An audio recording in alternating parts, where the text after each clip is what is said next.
तो हम बात कर रहे हैं कि आस्तिक कौन। उसको एक जगह कहते हैं कि जो ईश्वर पे आस्था करे, इससे आस्तिक या नास्तिक का कोई मतलब नहीं। बुद्ध भी आस्तिक हैं, वो उसको कहते हैं। महावीर भी आस्तिक हैं, जबकि वो तो ईश्वर को नहीं मानते हैं।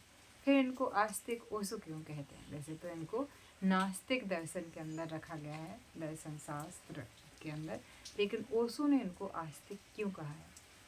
तो ओशो कहते हैं आस्तिक अर्थात जीवन को स्वीकार करना।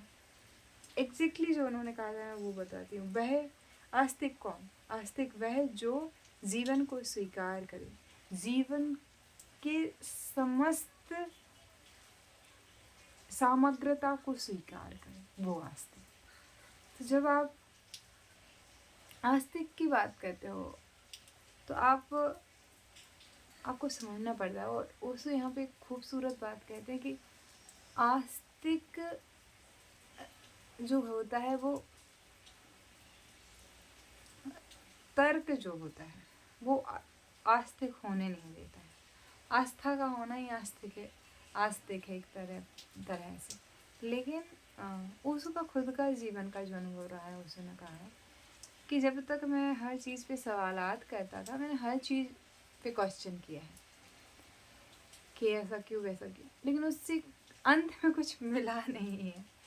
मिला आस्तिकता से ही है, लेकिन उन सवालों ने मुझे पहुंचाया। तो सम टाइम आपको सवाल करने पड़ सकते हैं, पर सही ये भी है कि उन सवालों से आप कहीं पे जा नहीं सकते हैं। उन सवालों से शांति नहीं मिल सकती। सवाल आपको गुमराह करेंगे, सवाल आपको आपके अस्तित्व से के पास में दूर ले जाते हैं।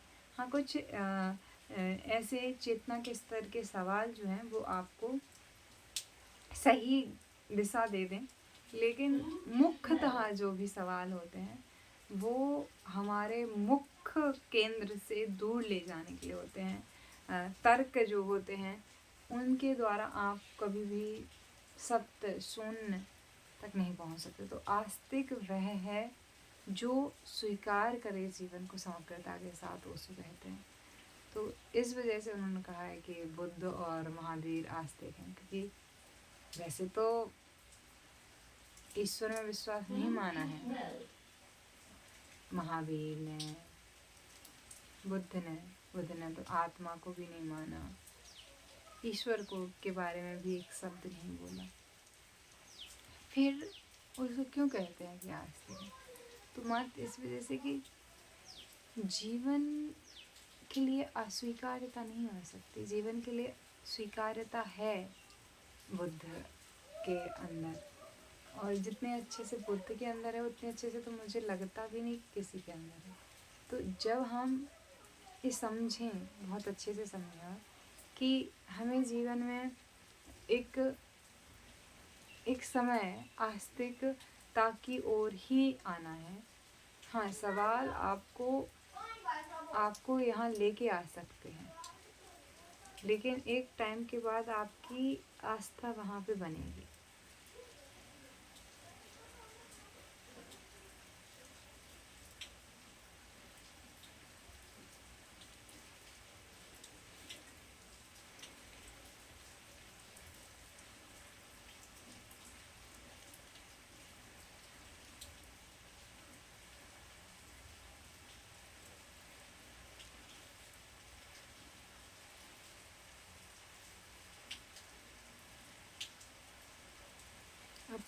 आपको आवाज़ आ रही होंगी कुछ इस वीडियो के बैकग्राउंड से भी, और आपके अपने बैकग्राउंड से।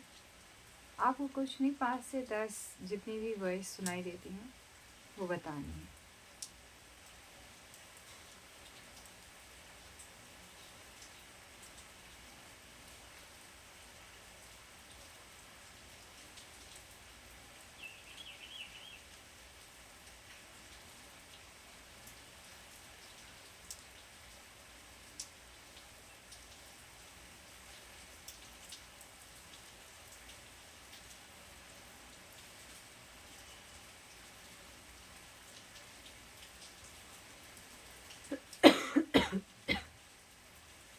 मेनली आपको यहाँ बारिश की आवाज़ आ रही होगी। अब आस्था जो है, जो तर्क हैं कि बारिश हुई, क्यों हुई, इधर ही कैसे हुई, कब से हो रही है, कब तक होगी, क्यों हुई, और जाने क्या क्या। तो और फिर आप एक के अच्छा बादल आए थे इसलिए बादल क्यों बने थे, ऐसे आप जाते जाएंगे। और तर्क आपको आपके मन के, लास्ट वीडियो ही में हमने बात की थी कि मन जो है वो मन के पार जाना जरूरी है। मन के लिए तर्क करना एक तरीके से आग में घी डालने का काम है, पोषण करता है तर्क मन को। तो आस्था ये कि हाँ बारिश हो रही है, तो जो धर्म और विज्ञान है, तो विज्ञान चीड़ा फाड़ी करता है कि ऐसा क्यों हो। धर्म जो है उसी को धारण करता है और उसमें डूबता है। तो ये हल्का सा इन दोनों में वो है। तो अभी जो बारिश हो रही है, धर्म इसमें मुझे डूब के इस बारिश से एक होना, वो बूंद होना, उसका साक्षी होने, उसका उसमें आनंदित होना, उसमें खो जाना है, और विज्ञान तर्क करना है। तो आस्तिक जो है, जो इसको स्वीकार करे कि हाँ बारिश हो रही है, तर्क ना करे, वो आस्तिक देखे और देखते देखते पार हो जाए। देखते देखते वो बूंदें बारिश की, उन बूंदों के साथ हम एकत्र हो जाएंगे। मुझ में उन बूंदों में कोई फर्क नहीं है। मैं और वो बूंदें, पानी, पेड़, सब एक है। अगर मैं नहीं रहती हूँ तो मेरे शरीर से जो गैसें निकलेंगी उस वातावरण में हैं, और गैस जो है, भाप जो है, वो जाके बादल बनाती है, बादल से बूंदें गिरती हैं, उन बूंदों से फिर पेड़ उगते हैं और ये चलता रहता है।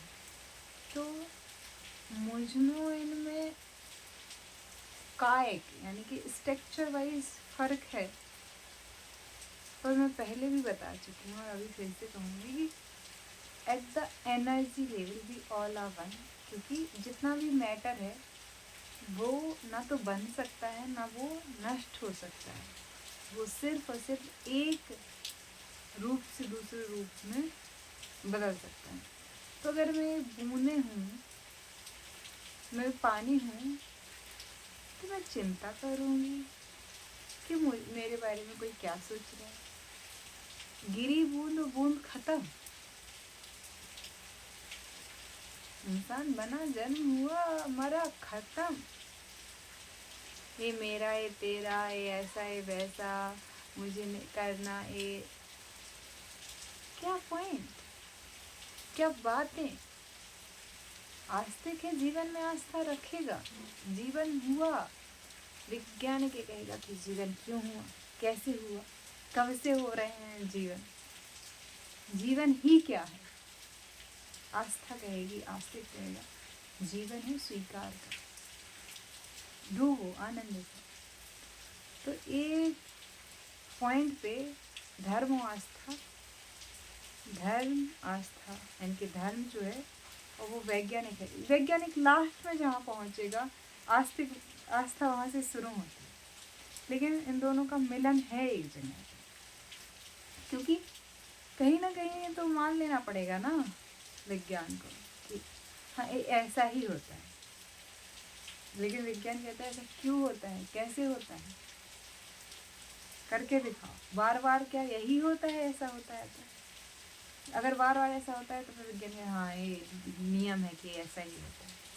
आस्तिक पहले से कह देता है हाँ ऐसे, और स्वीकार कर लेता है उसकी समग्रता में, बुराई में, अच्छाई में, नेगेटिव, पॉजिटिव, सब को वो एक तरीके से देखता है, शुद्ध की कोशिश नहीं करता, शून्य की, सामर्थ्यता की, स्वीकार्यता की, समग्र स्वीकार्यता की घोषणा करता है। और इसलिए बुद्ध को सब एक ही दिखते हैं, और इसलिए बुद्ध को आस्तिक है कि वो जीवन को स्वीकार करते हैं, जो जैसा है, जीवन जैसा है उसको स्वीकार करना, समग्रता से स्वीकार करना। तो आप पुरानी वीडियो में मन के पार वाली वीडियो और इस वीडियो, आपके अनुसार आस्तिक कौन है और